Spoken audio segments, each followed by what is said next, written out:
ಮಿತ್ರರೇ ನಮಸ್ಕಾರ.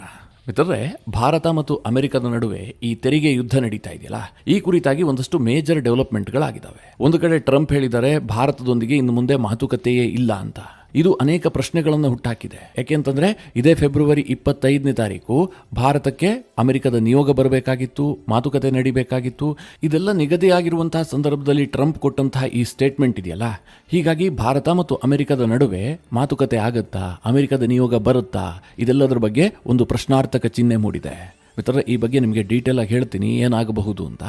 ಎರಡನೇದಾಗಿ, ಈ ಟ್ರಂಪ್ ಮತ್ತು ಭಾರತದ ನಡುವೆ ಆಗ್ತಾ ಇರುವಂತಹ ಈ ಟ್ಯಾರಿಫ್ ಯುದ್ಧ ಏನಿದೆ, ಇದಕ್ಕೆ ಸಂಬಂಧಪಟ್ಟಂತೆ ಇಸ್ರೇಲ್ನ ಪ್ರಧಾನಿ ಬೆಂಜಮಿನ್ ನೆತನ್ಯಾಹು ಒಂದು ಇಂಟ್ರೆಸ್ಟಿಂಗ್ ಸ್ಟೇಟ್ಮೆಂಟ್ ಅನ್ನು ಕೊಟ್ಟಿದ್ದಾರೆ. ಅವರು ಭಾರತಕ್ಕೆ ಬರ್ತಾರಂತೆ, ನರೇಂದ್ರ ಮೋದಿ ಅವರನ್ನ ಭೇಟಿ ಆಗ್ಬಿಟ್ಟು ಮೋದಿ ಅವರಿಗೆ ಒಂದಷ್ಟು ತಂತ್ರಗಾರಿಕೆಯನ್ನು ಹೇಳ್ಕೊಡ್ತಾರಂತೆ.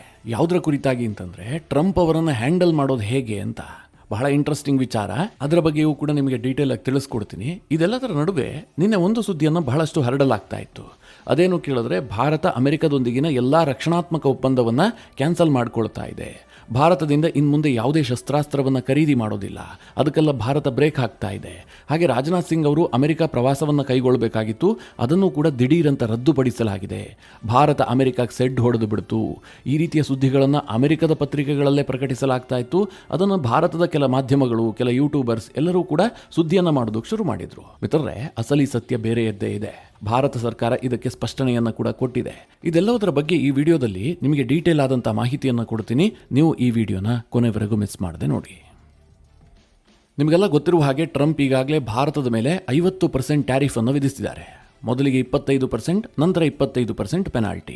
ಇದು ಇವತ್ತೆಲ್ಲ ನಾಳೆ ಎಂಡ್ ಆಗಬಹುದು. ಯಾಕೆಂದ್ರೆ ಭಾರತ ಮತ್ತು ಅಮೆರಿಕದ ನಡುವೆ ಒಂದು ಟ್ರೇಡ್ ಮಾತುಕತೆ ನಡೀತಾ ಇದೆಯಲ್ಲ, ಈಗಾಗಲೇ 5 ಸುತ್ತಿನ ಮಾತುಕತೆ ನಡೆದಿದ್ದಾಗಿದೆ. ಅದರಲ್ಲೇನೋ ಕನ್ಕ್ಲೂಷನ್ಗೆ ಬರೋದಕ್ಕಾಗಿಲ್ಲ.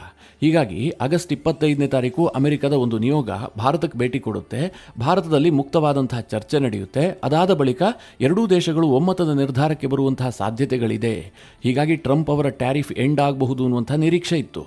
ಆದರೆ ಟ್ರಂಪ್ ಅವರಿಗೆ ಈ ಪ್ರಶ್ನೆ ಕೇಳದಂತಹ ಸಂದರ್ಭದಲ್ಲಿ ಈ ತೆರಿಗೆ ವಿವಾದ ಪರಿಹಾರ ಆಗುವವರೆಗೂ ಕೂಡ ಯಾವುದೇ ಟ್ರೇಡ್ ಮಾತುಕತೆ ಇಲ್ಲ ಹೀಗಂತ ಹೇಳಿದ್ದಾರೆ. ಇದು ತೀರಾ ಆಶ್ಚರ್ಯಕರವಾದಂತಹ ಸ್ಟೇಟ್ಮೆಂಟ್. ಟ್ರಂಪ್ರಿಂದ ಮಾತ್ರ ಇಂತಹ ಸ್ಟೇಟ್ಮೆಂಟ್ ಬರೋದಕ್ಕೆ ಸಾಧ್ಯ. ಯಾಕೆಂತಂದ್ರೆ ತೆರಿಗೆ ವಿವಾದ ಇತ್ಯರ್ಥ ಆಗೋದಾದ್ರೂ ಹೇಗೆ? ಮಾತುಕತೆ ಮೂಲಕ ತಾನೆ. ಅದನ್ನ ಬಿಟ್ಟು ಟ್ರುತ್ ಸೋಷಿಯಲ್ನಲ್ಲಿ ಪೋಸ್ಟ್ ಹಾಕುವ ಮೂಲಕ ಈ ವಿವಾದವನ್ನು ಬಗೆಹರಿಸೋದಕ್ಕೆ ಸಾಧ್ಯವಾ? ಅಥವಾ ಟ್ರಂಪ್ ಮಾಡಿದಂತಹ ಪೋಸ್ಟ್ಗೆ ಭಾರತ ಜಿ ಹುಜೂರ್ ಅಂತ ತಲೆಬಾಗಿಸೋದಕ್ಕಾದ್ರೂ ಸಾಧ್ಯವಾ? ಒಟ್ನಲ್ಲಿ ಟ್ರಂಪ್ ಭಾರತ ಮತ್ತು ಅಮೆರಿಕದ ನಡುವೆ ಯಾವುದೇ ಟ್ರೇಡ್ ಮಾತುಕತೆ ನಡೆಯೋದಿಲ್ಲ ಅಂತ ಹೇಳಿರುವಂಥದ್ದು ಅನೇಕ ಕುತೂಹಲಕ್ಕೆ ಕಾರಣವಾಗಿದೆ. ಭಾರತಕ್ಕೆ ಅಮೆರಿಕದ ನಿಯೋಗ ಆಗಸ್ಟ್ 25ಕ್ಕೆ ಬರುತ್ತಾ ಇಲ್ವಾ ಅನ್ನೋದ್ರ ಬಗ್ಗೆಯೂ ಕೂಡ ಪ್ರಶ್ನೆ ಮೂಡಿಸಿದೆ. ಇನ್ನೊಂದು ಕಡೆ ಮಿತ್ರರೇ, ಈ ಟ್ರಂಪ್ ಟ್ಯಾರಿಫ್ ವಿರುದ್ಧವಾಗಿ ಅಮೆರಿಕದಲ್ಲೂ ಕೂಡ ಸಾಕಷ್ಟು ಆಕ್ರೋಶ ವ್ಯಕ್ತವಾಗ್ತಾ ಇದೆ. ಯಾಕೆಂತಂದ್ರೆ ಟ್ರಂಪ್ ಟ್ಯಾರಿಫ್ ವಿಧಿಸೋದ್ರಿಂದ ಅಮೆರಿಕನ್ನರು ಕೂಡ ಅದರ ಎಫೆಕ್ಟ್ ಅನ್ನು ಎದುರಿಸಲೇಬೇಕಲ್ವಾ, ಅವರಿಗೂ ಬೆಲೆ ಏರಿಕೆ ಆಗುತ್ತಲ್ಲ. ಹೀಗಾಗಿ ಅನೇಕರು ನ್ಯಾಯಾಲಯದ ಮೆಟ್ಟಿಲೇ ಇರ್ತಾ ಇದ್ದಾರೆ. ಟ್ರಂಪ್ ಟ್ಯಾರಿಫ್ ಹುಚ್ಚಾಟಕ್ಕೆ ಬ್ರೇಕ್ ಹಾಕಬೇಕು ಅಂತ ಅವರು ಡಿಮ್ಯಾಂಡ್ ಮಾಡ್ತಾ ಇದ್ದಾರೆ. ನ್ಯಾಯಾಲಯದಲ್ಲಿ ಇದರ ಟ್ರಯಲ್ ಕೂಡ ಆರಂಭಗೊಂಡಿದೆ. ಇಂತಹ ಸಂದರ್ಭದಲ್ಲಿ ಟ್ರಂಪ್ ನ್ಯಾಯಾಲಯಕ್ಕೆ ಧಮಕಿ ಹಾಕಿದ್ದಾರೆ. ಒಂದು ವೇಳೆ ಕೋರ್ಟ್ಗಳೇನಾದರೂ ಇದಕ್ಕೆ ತಡೆ ಕೊಡುವಂತಹ ಪ್ರಯತ್ನ ಮಾಡಿದ್ದೇ ಆದರೆ 1929ರ ಮಹಾ ಆರ್ಥಿಕ ಕುಸಿತದಂತಹ ಸನ್ನಿವೇಶ ನಿರ್ಮಾಣ ಆಗಿಬಿಡುತ್ತೆ. ಹೀಗಂತ ಟ್ರಂಪ್ ಕೋರ್ಟ್ಗೆ ಧಮಕಿ ಹಾಕಿದ್ದಾರೆ. ಮಿತ್ರರೇ, ಟ್ರಂಪ್ ಅವರ ಟ್ಯಾರಿಫಿಗೆ ಬ್ರೇಕ್ ಹಾಕಿದ್ರೆ ಕುಸಿತ ಆಗುತ್ತೋ ಬಿಡುತ್ತೋ ಗೊತ್ತಿಲ್ಲ. ಇದೇ ರೀತಿಯಾಗಿ ಟ್ಯಾರಿಫ್ ಹಾಕ್ತಾ ಮುಂದುವರಿತಾ ಇದ್ರೆ ಖಂಡಿತವಾಗ್ಲೂ ಆರ್ಥಿಕ ಅಧಪತನವಂತೂ ಆಗೇ ಆಗತ್ತೆ. ಇದೆಲ್ಲದರ ನಡುವೆ ಇನ್ನೊಂದು ಇಂಟ್ರೆಸ್ಟಿಂಗ್ ಬೆಳವಣಿಗೆ ನಡೆದಿದೆ. ಅದೇನು ಕೇಳಿದ್ರೆ, ಭಾರತ ಸರ್ಕಾರ ಮತ್ತು ಅಮೆರಿಕ ಸರ್ಕಾರದ ನಡುವೆ ಈ ಟ್ಯಾರಿಫ್ ಯುದ್ಧ ಆಗ್ತಾ ಇದೆಯಲ್ಲ, ಇದಕ್ಕೆ ಸಂಬಂಧಪಟ್ಟಂತೆ ಇಸ್ರೇಲ್ನ ಪ್ರಧಾನಿ ಬೆಂಜಮಿನ್ ನೆತನ್ಯಾಹುಗೆ ಒಂದು ಪ್ರಶ್ನೆ ಕೇಳಲಾಯಿತು. ಭಾರತ ಮತ್ತು ಅಮೆರಿಕ ಮಿತ್ರ ದೇಶಗಳಾಗಿದ್ವು, ಈಗ ದೂರ ಆಗ್ತಾ ಇದಾವಲ್ಲ, ನೀವೇನು ಹೇಳ್ತೀರಿ ಅಂತ.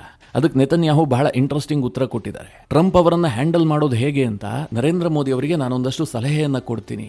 ಆ ಸಲಹೆಯನ್ನು ಮೋದಿಯವರು ಪಾಲಿಸಿದ್ದೇ ಆದರೆ ಟ್ರಂಪ್ ಅವರನ್ನು ಈಸಿಯಾಗಿ ಹ್ಯಾಂಡಲ್ ಮಾಡಬಹುದು ಹೀಗಂತ ನೆತನ್ಯಾಹು ಹೇಳಿದ್ದಾರೆ. ಮಿತ್ರರೇ, ಇದು ಬಹಳ ಇಂಟ್ರೆಸ್ಟಿಂಗ್ ಆದಂತಹ ಸ್ಟೇಟ್ಮೆಂಟ್. ಅದಕ್ಕೆ ಮುಂದುವರೆದು ನೆತನ್ಯಾಹು ಹೇಳ್ತಾರೆ, ನಾನು ಆದಷ್ಟು ಶೀಘ್ರವಾಗಿ ಭಾರತಕ್ಕೆ ಹೋಗ್ತೀನಿ, ಮೋದಿ ಅವರಿಗೆ ಆಪ್ತ ಸಲಹೆಯನ್ನು ಕೊಡ್ತೀನಿ. ಇದೆಲ್ಲವೂ ಕೂಡ ಪರ್ಸನಲ್. ಯಾಕೆಂತಂದ್ರೆ ನರೇಂದ್ರ ಮೋದಿ ಅವರು ನನಗೆ ತುಂಬಾ ಆಪ್ತವಾದಂತಹ ಸ್ನೇಹಿತ, ಜೊತೆಗೆ ಟ್ರಂಪ್ ಕೂಡ ತೀರಾ ಆಪ್ತವಾದಂತಹ ಸ್ನೇಹಿತ. ಹೀಗಾಗಿ ಟ್ರಂಪ್ ಅವರನ್ನು ಹ್ಯಾಂಡಲ್ ಮಾಡುವಂತಹ ಪರಿ ನನಗೆ ಗೊತ್ತಿದೆ, ಅದನ್ನು ಮೋದಿ ಅವರಿಗೂ ಕೂಡ ಹೇಳ್ಕೊಡ್ತೀನಿ ಅಂತ ನೆತನ್ಯಾಹು ಒಂದು ಸ್ಟೇಟ್ಮೆಂಟ್ ಕೊಟ್ಟಿದ್ದಾರೆ. ಮಿತ್ರರೇ, ಒಂದು ಹಂತದಲ್ಲಿ ನೋಡಿದ್ರೆ ಈ ಟ್ರಂಪ್ ಅನ್ನ ತೀರಾ ಸೂಕ್ಷ್ಮವಾಗಿ ಹ್ಯಾಂಡಲ್ ಮಾಡ್ತಾ ಇರುವಂತಹದ್ದು ನೆತನ್ಯಾಹು ಮಾತ್ರ. ಗಾಜಾ ವಿಚಾರ ಇರಬಹುದು, ಇರಾನ್ ವಿಚಾರ ಇರಬಹುದು, ಇಂತಹ ಸೂಕ್ಷ್ಮ ವಿಚಾರದಲ್ಲೂ ಕೂಡ ನೆತನ್ಯಾಹು ಟ್ರಂಪ್ ಅವರನ್ನು ಹ್ಯಾಂಡಲ್ ಮಾಡ್ತಾ ಇದ್ದಾರಲ್ಲ. ಇರಾನ್ ವಿಚಾರದಲ್ಲಿ ಸ್ವಲ್ಪ ಕಿತ್ಕೊಂಡಿತ್ತು. ನೆತನ್ಯಾಹುಗೆ ಧಮಕಿ ಹಾಕುವಂತಹ ಕೆಲಸವನ್ನ ಟ್ರಂಪ್ ಮಾಡಿದ್ರು. ಆದ್ರೂ ಕೂಡ ನೆತನ್ಯಾಹು ಅದನ್ನ ಬಹಳ ಸೂಕ್ಷ್ಮವಾಗಿ ಹ್ಯಾಂಡಲ್ ಮಾಡಿದ್ರು. ಈ ನೆತನ್ಯಾಹು ಬಳಿಯಲ್ಲಿ ದೊಡ್ಡದಾದಂತಹ ಏನೋ ಟ್ಯಾಕ್ಟಿಕ್ಸ್ ಇದೆ ಅಂತ ನನಗನ್ನಿಸ್ತಾ ಇಲ್ಲ. ಟ್ರಂಪ್ ಮುಂದೆ ಹೋಗ್ಬಿಟ್ಟು ನೀನೇ ದೊಡ್ಡಪ್ಪ, ನಿನಗಿಂತ ದೊಡ್ಡವ್ರು ಯಾರಿಲ್ಲ, ನೀವು ನಿರ್ಧಾರ ಕೈಗೊಂಡ್ರೆ ಮುಗಿದೋಯ್ತು, ಹೀಗೆ ಹೊಗಳು ಭಟ್ರ ಕೆಲಸವನ್ನ ಮಾಡಿದ್ರೆ ಆಗೋಯ್ತು. ಮತ್ತಿನ್ನೇನು ಮಾಡಬೇಕು ಅಂತ ನನಗನ್ನಿಸ್ತಾ ಇಲ್ಲ. ನೆತನ್ಯಾಹು ಮಾಡ್ತಾ ಇರೋದು ಕೂಡ ಇದನ್ನೇ. ಆದ್ರೆ ಪ್ರಧಾನಿ ನರೇಂದ್ರ ಮೋದಿ ಅವರು ಇದುವರೆಗೆ ಅಂತಹ ಕೆಲಸವನ್ನ ಮಾಡಿಲ್ಲ, ಮುಂದೆ ಮಾಡ್ತಾರೆ ಅಂತ ನನಗನ್ನಿಸ್ತಾ ಇಲ್ಲ.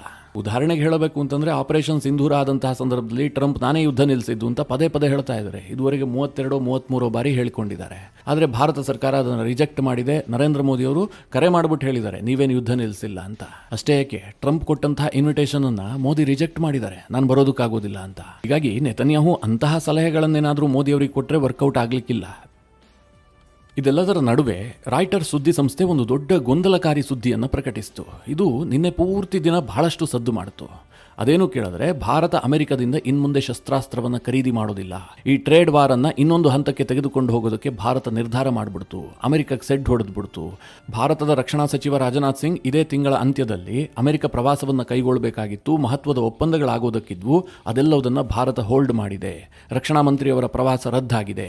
ಇಂತಹ ಸುದ್ದಿಯನ್ನು ಪ್ರಕಟಿಸಲಾಯಿತು. ಈ ಸುದ್ದಿ ಭಾರತದಲ್ಲೂ ಕೂಡ ಭಾರಿ ಸದ್ದು ಮಾಡಿತು. ಕೆಲ ಯೂಟ್ಯೂಬರ್ಸ್ಗಳಂತೂ ಈ ಬಗ್ಗೆ ಸುದ್ದಿ ಮಾಡಿದ್ದಾರೆ, ಕೆಲ ಮೈನ್ ಸ್ಟ್ರೀಮ್ ಮೀಡಿಯಾಗಳು ಕೂಡ ಈ ಬಗ್ಗೆ ಸುದ್ದಿ ಮಾಡಿದವೆ. ಎಷ್ಟರ ಮಟ್ಟಿಗೆ ಈ ಸುದ್ದಿ ಪ್ರಕಟ ಆಯಿತು ಅಂತಂದ್ರೆ, ಬಹಳ ದೊಡ್ಡ ನಿರ್ಧಾರವನ್ನು ಮೋದಿ ಸರ್ಕಾರ ಕೈಗೊಂಡಿದೆ. ಕೆಲವರಂತೂ ಹಾಡಿ ಹೊಗಳೋದಕ್ಕೆ ಶುರು ಮಾಡಿದ್ರು, ಮತ್ತೊಂದು ರೀತಿಯಲ್ಲಿ ಪ್ರಶಂಸೆ ವ್ಯಕ್ತಪಡಿಸೋದಕ್ಕೆ ಶುರು ಮಾಡಿದ್ರು, ಕೆಲವರು ಟೀಕೆ ಮಾಡಿದ್ರು. ಆದರೆ ಸತ್ಯ ಏನು ಗೊತ್ತಾ, ಭಾರತ ಇದುವರೆಗೆ ಅಂತಹ ನಿರ್ಧಾರವನ್ನು ಕೈಗೊಂಡಿಲ್ಲ, ಕೈಗೊಳ್ಳೋದಕ್ಕೂ ಕೂಡ ಸಾಧ್ಯ ಇಲ್ಲ. ಮಿತ್ರರೇ, ಸತ್ಯ ಯಾವತ್ತೂ ಕೂಡ ಕಹಿಯಾಗಿರುತ್ತೆ. ಅದನ್ನು ನಾವು ಅಕ್ಸೆಪ್ಟ್ ಮಾಡ್ಕೊಳ್ಬೇಕಷ್ಟೇ, ಯಾಕೆಂದ್ರೆ ಅದು ಸತ್ಯ. ಈ ಜಿಯೋಪೊಲಿಟಿಕಲ್ ಇಶ್ಯೂಗಳಿರ್ತಾವಲ್ಲ, ಇದನ್ನು ನಾವು ಅಕ್ಕಪಕ್ಕದ ಮನೆಯವರ ಜೊತೆಗೆ ವ್ಯವಹಾರ ಮಾಡ್ತೀವಲ್ಲ, ಆ ರೀತಿಯಾಗಿ ಮಾಡೋದಕ್ಕೆ ಸಾಧ್ಯ ಇಲ್ಲ. ಇದು ಬಹಳ ಸೆನ್ಸಿಟಿವ್ ವಿಚಾರ.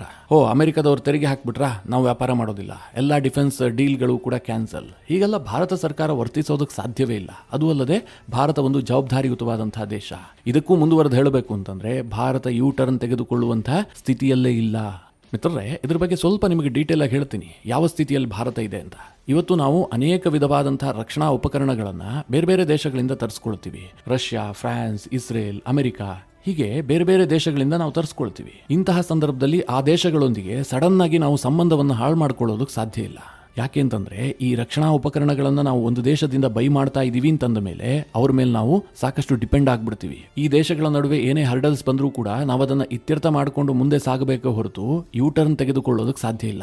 ಈಗ ಅಮೆರಿಕದ ವಿಚಾರದಲ್ಲಿ ಭಾರತದ ಸ್ಥಿತಿಯೂ ಕೂಡ ಹಾಗೆ ಇದೆ. ಇದನ್ನು ಕೇಳಿದಂತಹ ಸಂದರ್ಭದಲ್ಲಿ ಕೆಲವರಿಗೆ ಆಶ್ಚರ್ಯ ಆಗಬಹುದು, ಕೆಲವರಿಗೆ ಸಿಟ್ಟು ಬರಬಹುದು. ಇವನೇನು ಹೇಳ್ತಾ ಇದ್ದಾನೆ, ಇದು ನಮ್ಮ ಪೌರುಷವಾದಕ್ಕೆ ಸರಿ ಹೊಂದೋದಿಲ್ಲ, ಹೀಗೆಲ್ಲ ಕೆಲವರು ಅಂದುಕೊಳ್ತಾ ಇರಬಹುದು. ಇದು ಯಾವುದೂ ಕೂಡ ಇಲ್ಲಿ ವರ್ಕ್ ಆಗಲ್ಲ. ಇಲ್ಲೇನಾದ್ರೂ ವರ್ಕ್ ಆಗುತ್ತೆ ಅಂತಂದ್ರೆ ಅದು ತಂತ್ರಗಾರಿಕೆ ಮಾತ್ರ. ಯಾಕೆ ಈ ಮಾತನ್ನು ಹೇಳ್ತಾ ಇದ್ದೀನಿ ಅಂತಂದ್ರೆ, ಭಾರತ ಇವತ್ತು ಅಮೆರಿಕದಿಂದ ದೊಡ್ಡ ದೊಡ್ಡ ರಕ್ಷಣಾ ಉಪಕರಣಗಳನ್ನೇ ಖರೀದಿ ಮಾಡ್ತಾ ಇದೆ. ತೀರಾ ಇಂಪಾರ್ಟೆಂಟ್ ಉಪಕರಣಗಳು. ಉದಾಹರಣೆಗೆ ಹೇಳಬೇಕು ಅಂತಂದ್ರೆ, C-17 ಗ್ಲೋಬ್ ಮಾಸ್ಟರ್, ಇದು ಭಾರತದ ಸೇನೆಯ ಅತ್ಯಂತ ಪ್ರಮುಖವಾದಂತಹ ಟ್ರಾನ್ಸ್ಪೋರ್ಟ್ ಏರ್ಕ್ರಾಫ್ಟ್. ಹಾಗೆ C-130 ಸೂಪರ್ ಹರ್ಕ್ಯುಲೆಸ್, ಹಾಗೆ MQ-9 Predictor Sea Guard drone, Apache helicopter, Chinook helicopter, MH-60R helicopter, P-8 Poseidon aircraft, artillery ಗನ್ಗಳು, ಕೆಲ ಮಿಸೈಲ್ಗಳು, ಅಷ್ಟೇ ಏಕೆ ನಮ್ಮ ತೇಜಸ್ಗೆ ಬಳಸುವಂತಹ ಇಂಜಿನ್ಗಳು. ಹೀಗೆ ರಕ್ಷಣಾ ಕ್ಷೇತ್ರದಲ್ಲಿ ಅಮೆರಿಕ ಮತ್ತು ಭಾರತದ ಸಂಬಂಧ ಇದೆಯಲ್ಲ, ಬಹಳ ಗಟ್ಟಿಯಾಗಿದೆ. ಈ ಸಂದರ್ಭದಲ್ಲಿ ನಾವು ಯೂ ಟರ್ನ್ ಅನ್ನು ತೆಗೆದುಕೊಂಡು ವಾಪಸ್ ಬರೋದಕ್ಕೆ ಸಾಧ್ಯ ಇಲ್ಲ. ನಾವು ಇದನ್ನೆಲ್ಲ ಬಳಸಲೇಬೇಕು. ಇನ್ನೂ ಹೆಚ್ಚಿನ ಒಪ್ಪಂದಗಳು ಕೂಡ ಅಮೆರಿಕದ ಜೊತೆಗಿದ್ದಾವೆ. ಇದರ ಜೊತೆಗೆ ಭಾರತ ಮತ್ತು ಅಮೆರಿಕದ ನಡುವೆ ಲೆಮುವಾ, ಕೋಮ್ಕಾಸ ಬೇಕಾದಂತಹ ತೀರಾ ಇಂಪಾರ್ಟೆಂಟ್ ಒಪ್ಪಂದಗಳನ್ನು ಕೂಡ ಮಾಡಿಕೊಳ್ಳಲಾಗಿದೆ. ಇದೆಲ್ಲದನ್ನ ನೀವು ತಕ್ಷಣಕ್ಕೆ ಕ್ಯಾನ್ಸಲ್ ಮಾಡಿಬಿಟ್ಟು ನಾವು ಕಂಪ್ಲೀಟ್ ವಾಪಸ್ ಬಂದ್ಬಿಡ್ತೀವಿ ಅಂತ ಹೇಳೋದಕ್ಕೆ ಸಾಧ್ಯ ಇಲ್ಲ. ಹೀಗಾಗಿ ಟ್ರಂಪ್ ಅವರ ಟ್ಯಾರಿಫ್ ವಿಚಾರವೇ ಬೇರೆ, ರಕ್ಷಣಾ ವಿಚಾರಗಳೇ ಬೇರೆ. ಈಗ ಭಾರತ ಏನ್ ಮಾಡಬಹುದು, ಅಮೆರಿಕದಿಂದ ಶಸ್ತ್ರಾಸ್ತ್ರವನ್ನ ಖರೀದಿ ಮಾಡೋದನ್ನ ಕಡಿಮೆ ಮಾಡಬಹುದು. ಅದನ್ನ ಬಿಟ್ಟು ಎಲ್ಲಾ ಒಪ್ಪಂದಗಳನ್ನೇ ಕ್ಯಾನ್ಸಲ್ ಮಾಡ್ತೀವಿ ಅಂತಂದ್ರೆ ಅದು ಅಸಾಧ್ಯವಾದ ಮಾತು, ಜೊತೆಗೆ ಮೂರ್ಖತನದ ಮಾತು ಕೂಡ ಆಗುತ್ತೆ. ಹೀಗಾಗಿ ಭಾರತದಲ್ಲಿ ನಿನ್ನೆ ಪೂರ್ತಿ ಬಹಳಷ್ಟು ಸದ್ದು ಮಾಡ್ತಲ್ಲ ಈ ಸುದ್ದಿ, ಅಮೆರಿಕದಲ್ಲಿ ಪ್ಲಾಂಟ್ ಮಾಡಿದಂತಹ ಸುದ್ದಿ. ಇದನ್ನ ಭಾರತದ ರಕ್ಷಣಾ ಇಲಾಖೆ ತಿರಸ್ಕರಿಸಿದೆ. ಅಂತಹ ಯಾವುದೇ ನಿರ್ಧಾರವನ್ನ ಭಾರತ ಕೈಗೊಂಡಿಲ್ಲ. ಇದು ಸತ್ಯಕ್ಕೆ ದೂರವಾದಂತಹ ಮಾತು ಅಂತ ಹೇಳಿ ಅವರು ತಳ್ಳಿ ಹಾಕಿದ್ದಾರೆ. ಜೊತೆಗೆ ರಾಜನಾಥ್ ಸಿಂಗ್ ಅವರು ಈ ತಿಂಗಳ ಅಂತ್ಯದಲ್ಲಿ ಅಮೆರಿಕಕ್ಕೆ ಹೋಗಬೇಕಾಗಿತ್ತಲ್ಲ, ಅದು ಕೇವಲ ಮುಂದೂಡಿಕೆ ಆಗಿದೆ ಅಷ್ಟೇ. ಅದಕ್ಕೆ ಬೇರೆ ಬೇರೆ ತಾಂತ್ರಿಕ ಕಾರಣಗಳಿದಾವೆ. ಅದರ ಹೊರತುಪಡಿಸಿದಂತೆ ಯಾವುದೇ ರೀತಿಯಲ್ಲೂ ಭೇಟಿಯನ್ನು ರದ್ದುಪಡಿಸಿಲ್ಲ. ಮುಂದಿನ ಕೆಲವೇ ದಿನಗಳಲ್ಲಿ ರಾಜನಾಥ್ ಸಿಂಗ್ ಅವರ ಭೇಟಿ ಪುನಃ ನಿಗದಿಯಾಗುತ್ತೆ. ಅದರಲ್ಲೇನೂ ವ್ಯತ್ಯಾಸ ಆಗೋದಿಲ್ಲ ಅಂತ ಭಾರತ ಅಧಿಕೃತವಾಗಿ ಪ್ರಕಟಣೆಯಲ್ಲಿ ತಿಳಿಸಿದೆ. ಒಟ್ನಲ್ಲಿ ಈ ಟ್ರೇಡ್ ವಾರ್ ಮತ್ತು ಟ್ಯಾರಿಫ್ ವಾರ್ಗಳಿಂದಾಗಿ ಭಾರತ ಮತ್ತು ಅಮೆರಿಕದ ಸಂಬಂಧ ಮೊದಲಿನಷ್ಟೇ ಗಟ್ಟಿಯಾಗಿರುತ್ತೆ ಅಂತ ಹೇಳೋದಕ್ಕಂತೂ ಸಾಧ್ಯ ಇಲ್ಲ. ಆದರೆ ಕಂಪ್ಲೀಟ್ ಆಗಿ ಹಾಳಾಗಿ ಹೋಗ್ಬಿಡುತ್ತೆ, ಸ್ಟ್ರಾಟಜಿಕ್ ಇಂಟ್ರೆಸ್ಟ್ಗಳನ್ನೂ ಕೂಡ ಎರಡೂ ದೇಶಗಳು ಬಲಿ ಕೊಡ್ತವೆ ಅಂತಲೂ ಹೇಳೋದಕ್ಕೆ ಸಾಧ್ಯ ಇಲ್ಲ. ಇದು ಕೇವಲ ಟ್ರಂಪ್ ಸೃಷ್ಟಿಸಿದಂತಹ ಒಂದು ಗೊಂದಲ.